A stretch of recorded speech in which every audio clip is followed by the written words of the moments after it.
आज का दैनिक मन्ना। Praise the Lord. नया दिन नई उम्मीद में आप सभी का स्वागत है। आइए हम लेकर पढ़ेंगे होशे की पुस्तक, उसका 14वां अध्याय 9वां वचन।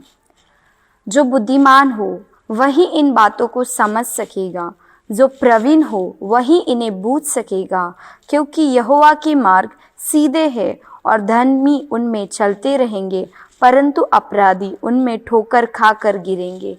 तो यहाँ पर परमेश्वर यहाँ पे कहता है कि जो बुद्धिमान हो वही इन बातों को समझ सकेगा। किन बातों को? अगर हम इसके पहले के वचनों में अगर देखेंगे तो परमेश्वर एक इज़राइल को एक वायदा देता है कि मैं इज़राइल परमेश्वर के विरुद्ध इतना उठ कर भी, लेकिन परमेश्वर उससे प्रेम करने के कारण परमेश्वर उनको एक वायदा देता है। परमेश्वर आशीष को देता है कि मैं बढ़ाऊंगा तुमको।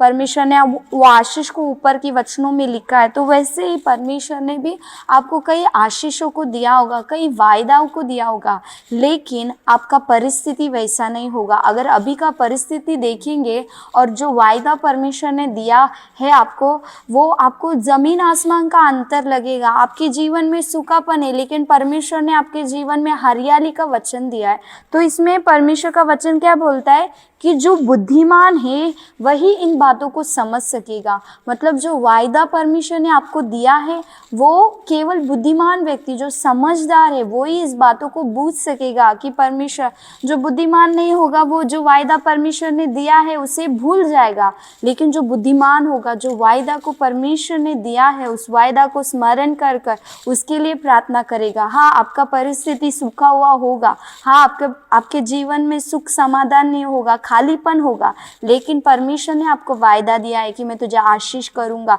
वो हरियाली को परमेश्वर आपके जीवन में देगा। जब आप इसको समझेंगे, बुद्धिमान के समान ग्रहण करोगे कि परमेश्वर ने ये वायदा को दिया है, हाँ मेरा परिस्थिति ऐसा नहीं है, लेकिन परमेश्वर सामर्थ्य ऐसा करने के लिए, तो परमेश्वर निश्चय आपके जीवन में करेगा। क्योंकि यहोवा की मार्ग सीधे है, मतलब परमेश्वर का मार्ग सीधा है। परमेश्वर जो कहता है उसे वो पूरा करता है और धर्मी उनमें चलते रहेंगे। तो परमेश्वर ने जो वायदा को दिया है परमेश्वर वो आपके जीवन में पूरा करेगा और हम वो परमेश्वर के वायदाओं को अपने जीवन में देखेंगे और उस पर हम चलेंगे। लेकिन परंतु अपराधी उनमें ठोकर खाकर गिरेंगे। जो अपराधी है, जो दुष्ट है, जो परमेश्वर पर विश्वास नहीं करता, आप कहेंगे कि परमेश्वर ने मेरे लिए वायदा दिया है कर, लेकिन दुष्ट कहेगा कि ये कैसे होगा, देख तेरा परिस्थिति तो ऐसा है, तू नीचे गिरा हुआ है कर, तेरे जीवन में सुख शांति समाधान नहीं है। लेकिन जो वायदा को परमेश्वर ने हमें दिया है, जब हम बुद्धिमानी से उसे ग्रहण करेंगे तो परमेश्वर वो वायदा को हमारे जीवन में पूरा करेगा।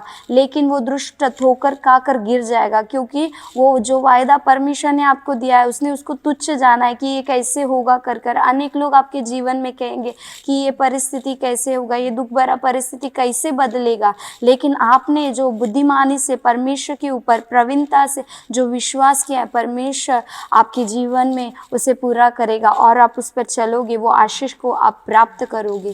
तो आइए इस वचन को हम ग्रहण करेंगे और प्रार्थना करेंगे। धन्यवाद हो परमेश्वर, राजाओं के राजा, इन वचनों के लिए हम धन्यवाद देते परमेश्वर।